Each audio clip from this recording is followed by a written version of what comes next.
Hello friend, आपका स्वागत है आपके अपने YouTube channel YK math and science classes में। आज हम आपके लिए बायोलॉजी का महत्वपूर्ण चैप्टर है जनन यानी रिप्रोडक्शन। इसमें आप पढ़ेंगे दो तीन वीडियो में हम पढ़ेंगे इसमें आपका जनन है क्या। इसमें आज पढ़ेंगे हम सिर्फ अलैंगिक जनन के बारे में पढ़ेंगे और नेक्स्ट वीडियो में आपके लिए लाएंगे मानव जनन तंत्र यानी मानव जो है ह्यूमन रिप्रोडक्शन सिस्टम पूरा पढ़ेंगे और उसके नेक्स्ट वीडियो में पढ़ेंगे और आपका पादप में जो होगा परागण होता है वो सब। तो स्टार्ट करते हैं जनन। जनन मतलब रिप्रोडक्शन होता क्या है, तो कोई भी जीवों का वह लक्षण है जिसके द्वारा क्या करता है वो अपने समान संतति की उत्पत्ति करता है, उसको हम कहते हैं जनन। इसमें हम देखते हैं दो प्रकार का होता है, एक होता है आपका लैंगिक जनन, एक होता है अलैंगिक जनन यानी सेक्सुअल और एसेक्सुअल रिप्रोडक्शन।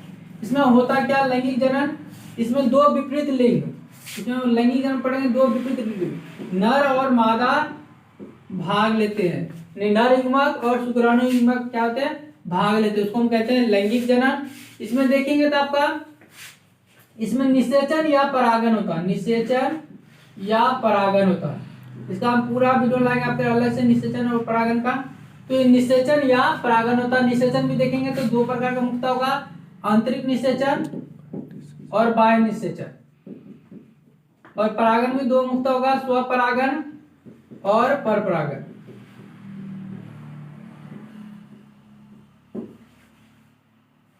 तो निषेचन क्या कहते हैं, तो नर युग्मक और मादा युग्मक। नर युग्मक जिसको हम शुक्राणु कहते हैं, जंतु में शुक्राणु कहा जाता है, नर युग्मक शुक्राणु और मादा युग्मक अंडाणु का संलयन क्या कहलाता है, निषेचन कहलाता है। और ये मनुष्य में क्या होता है, फैलोपियन ट्यूब में होता है, याद रखेंगे निषेचन होता है फैलोपियन ट्यूब में। इसका स्पेशल आपका पूरा वीडियो मनुष्य जो निषेचन होगा मानव जनन तंत्र पूरा पढ़ेंगे। यहाँ पर बेसिक पढ़ लेते हैं क्या होगा आपका, ये फैलोपियन नलिका में होता है निषेचन। और यहाँ देखेंगे आपका दो निषेचन, आंतरिक निषेचन और बाह्य निषेचन। जब निषेचन जीवों के शरीर के अंदर होता है उसे हम कहते हैं आंतरिक निषेचन, और जब जीव क्या होता है निषेचन शरीर के बाहर होता है उसको हम कहेंगे बाह्य निषेचन। ये समानता जलीय जीवों में मेढक मछलियों में होता है। और आंतरिक निषेचन जो उच्च कोटि का जीव जो भी है उस सब में आंतरिक निषेचन होता है। अब हम देखेंगे परागण। परागण क्या होता है, परागकणों का बढ़ती काग्र तक पहुंचना, परागकणों का बढ़ती काग्र तक पहुंचना क्या कहलाता है आपका, परागण कहलाता, तक पहुंचना। इसमें आपका देखेंगे स्वपरागण और परपरागण। तो स्वपरागण होगा आपका उभयलिंगी या द्विलिंगी पुष्पों में, मतलब जिस पुष्प में दोनों नर और मादा एक साथ हो उसमें क्या होगा आपका समानता स्वपरागण होगा। तो अपने आप क्या होगा उसका जो भी होगा परागण अपने आप उसका झड़ के क्या होगा आपका बढ़ती काग्र तक पहुंचेगा, ये कहलाएगा स्वपरागण।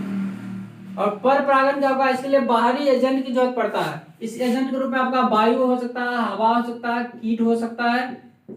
तो ये सब क्या होगा आपका परपरागण में स्पेशल हम पढ़ेंगे। वायु द्वारा जो परागण होता है उसको कहते हैं एनिमोफिली, हवा वायु एक ही है एनिमोफिली। कीट द्वारा जो होता है उसको कहते हैं एंटोमोफिली। इसका स्पेशल पूरा वीडियो देखेंगे। अब हम देखते हैं अलैंगिक जनन। इसमें क्या होता है, संतति की उत्पत्ति एकल जनक द्वारा होता है। एकल जनक मतलब इसमें नर युग्मक और मादा युग्मक भाग नहीं लेता, सिर्फ एकल जनक द्वारा उत्पत्ति होती है। ये आपका बहुत ही महत्वपूर्ण है, इसमें आप उदाहरण याद रखेंगे किसमें कौन सा विधि होता है। तो विखंडन देखेंगे, फिजन, ये होता क्या फिजन, ये दो तरह का फिजन होता है, एक होता है द्विखंडन बाइनरी फिजन और एक होता है बहुविखंडन मल्टीपल फिजन। होता क्या देखिए, द्विखंडन मतलब इसमें क्या होता है, जो होता है कोशिका ये अमीबा जैसे इसमें दो खंड में बट जाता है, तो क्या होता है हम जो कोशिका ये दो भागों में बट जाता है और पूरा दोनों क्या होगा एक दूसरे से क्या होगा आपका अलग अलग होकर दो पूरा जीव बना लेता है। अमीबा, पैरामीशियम, लेशमानिया, ये सब याद होगा आपका। प्रोटोजोआ जंतु जगत पूरा पढ़ाएंगे तो उसमें देखेंगे एक कोशिकीय जीव है, प्रोटोजोआ के अंतर्गत होता है, एक कोशिकीय जीव होता है ये सब। और बहुविखंडन देखते हैं मल्टी फ्यूजन, इसमें होता है प्लाज्मोडियम में।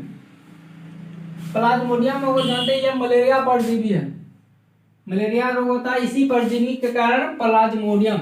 ये ना जीवाणु और ना ही वायरस से होता है, ये आपका परजीवी के कारण होता है।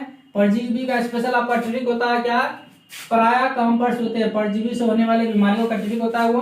तो यहाँ पर देखिए क्या होता है, आप जानते हैं मलेरिया किससे होता है, मादा एनोफ्लीज मच्छर के काटने से होता है, मादा एनोफ्लीज मच्छर के काटने से होता है आपका। और इसमें जीवाणु परजीवी पूछा जाए तो परजीवी होता है आपका प्लाज्मोडियम, और मच्छर होता है मादा एनोफ्लीज मच्छर। अब हम देखते हैं मुकुलन यानी बडिंग, जिसमें इंग्लिश में कहते हैं बडिंग, और कहेंगे आपको हिंदी में इस तरह से बडिंग लिख दिया जाता है, इसलिए इसको याद रखेंगे बडिंग। मुकुलन यानी बडिंग, बड मतलब आपका होता है अंकुर। तो इसमें होता क्या है, यहां से जैसे मानते ये आपका क्या हाइड्रा है, तो हाइड्रा में यहाँ पर एक क्या मुकुल निकलता है, मतलब एक क्या होता है कण निकलता है, और ये धीरे धीरे क्या होता है बड़े होने के बाद अलग हो जाता है, और ये दो अलग अलग जीव बन जाता है, इसको हम कहेंगे मुकुलन। और इष्ट में भी होता है, इष्ट में इस तरह देखेंगे, ये आपका इष्ट, और इसमें क्या होता है आपका इष्ट इस तरह से दो भागों में धीरे धीरे होकर विकसित होकर दो अलग अलग पूरा जीव बनकर तैयार होता है। याद रखना हाइड्रा और इष्ट में मुकुलन होता है, मुकुलन यानी बडिंग होता है हाइड्रा और इष्ट में। अब हम देखते हैं बीजाणु स्पोर का निर्माण, तो ये बीजाणु कोटि के द्वारा क्या होता है आपका निर्माण होता है, ये खास में देखेंगे राइजोपस है ना, राइजोपस म्यूकर और आदि जैसे जो कवक होते हैं, इनके जैसे कवक, उसमें क्या होता है आपका बीजाणु का निर्माण होता है, बीजाणु जनन कहते हैं। आगे देखेंगे पुनर्जनन रीजेनरेशन, ये भी होता है हाइड्रा और प्लेनेरिया में होता है, याद रखेंगे। पुनर्जन्म क्या होगा, इसमें क्या होता है मतलब कोई भी अगर अंग इसका कट गया, मान लेते कोई अंग अगर कट के अलग हो गया तो वो पूर्ण रूप से अपना एक क्या जीव तैयार कर लेगा, इसमें आपका कहलाएगा पुनर्जनन। मतलब क्या होता है कोई भी अंग, मान लेते यहाँ पर क्या होगा अगर इसका सर काट देता, प्लेनेरिया इसका सर कट के अलग हो गया तो, और ये धड़ अलग, तो भी दोनों पूरा शिशु क्या होगा आपका विकसित होकर पूरा दो जीव नए जीव तैयार हो जाएगा, इसको हम कहते हैं पुनर्जनन। ये हाइड्रा और प्लेनेरिया दोनों में होता है, हाइड्रा में इस तरह देते हैं मुकुलन भी होता है और पुनर्जनन भी होता है। आगे हम देखें खंडन फ्रेगमेंटेशन, ये होता है आपका स्पाइगोरा एक शैवाल है, और समुद्री एनीमोन ये एक जीव है, ये दोनों में होता है आपका, पौधे में भी और जंतु में भी। शैवाल हुआ ये आपका स्पाइगोरा एक शैवाल है, और इसके लिए पूरा याद देख लीजिएगा आपका पादप जगत का पूरा वीडियो आपका, इसमें कौन वापुष्पी जो भी है, जिम्नोस्पर्म एंजियोस्पर्म सब पूरा आपका वर्णन है। नेक्स्ट हम देखते हैं कायिक प्रवर्धन वेजिटेटिव प्रोपेगेशन, ये होता क्या, ये खास करके होता है हरी घास, ब्रायोफाइलम, आलू, प्याज, केला। इसमें होता क्या है, इसमें कहेंगे जड़, तना या पत्ती द्वारा क्या होता है आपका नए पौधे तैयार हो जाते हैं। खासकर ये पौधे मतलब आपका बडिंग पौधा में ही होता है, इसमें क्या होता है के द्वारा क्या होता है कायिक के द्वारा, चाहे जड़ के द्वारा हो या तना द्वारा या पत्ती द्वारा। ये आप देखेंगे ब्रायोफाइलम, इसमें क्या होता है पत्ती को, यदि पत्ती मानते कोई इसका इस तरह से पत्ती है, इसको काट के थोड़ा सा भी अलग रख देंगे तो उसके द्वारा क्या होता है नया पौधा तैयार होता है। आलू में देखते हैं अंकुरन होता है, प्याज में देखते हैं, केला में देखते हैं जड़ के द्वारा दूसरा जड़ साथ ही साथ निकलता है, या घास में देखेंगे तो जड़ के साथ ही अलग जड़ निकल के बहुत से घास बन जाते हैं। तो ये सभी आपका होगा कायिक परिवर्तन। इस तरह 6 तरह के हम देखे हैं अलैंगिक जनन। अब हम देखते हैं पौधे में, ये सब क्या आपका प्राकृतिक है, मतलब इसमें मानवीय कोई हस्तक्षेप नहीं है, तो ये सब जो हम पढ़े हैं प्राकृतिक।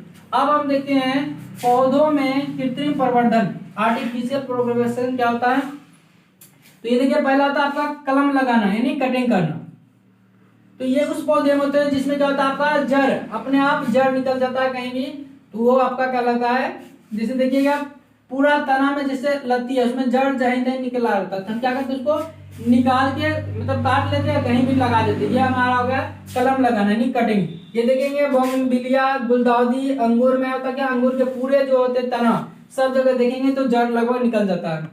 दूसरा देखते हैं लेयरिंग, ये क्या होता है, ये होता क्या जैसे कोई पौधा है, पौधा जैसे मानते इसको है, इसको जड़ से थोड़ा ऊपर क्या करते हैं हम काट देते हैं, मिट्टी रहता है इसके आसपास, इसको हम काट देते हैं, तो यहाँ से क्या होता है बहुत से नए पौधे तैयार हो जाते हैं, इसी को हम कहते हैं लेयरिंग। ये होता है आपका चमेली, स्ट्रॉबेरी, रसभरी में होता है। आगे हम देखते हैं ग्राफ्टिंग। ग्राफ्टिंग क्या होता है, इसमें देखेंगे जड़ युक्त तना जो होता है उसको कहते हैं स्टॉक, और एक नया तना अति होता है जिसमें जड़ नहीं होता तना उसको कहते हैं नव पल्लव। इसमें होता क्या देखेंगे तो जैसे देखिए कोई पुराना पौधा है,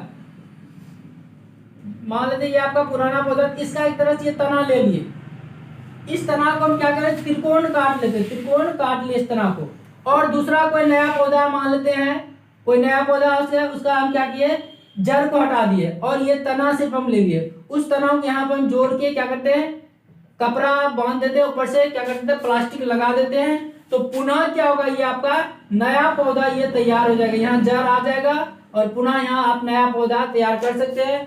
इससे फायदा क्या होता है, कम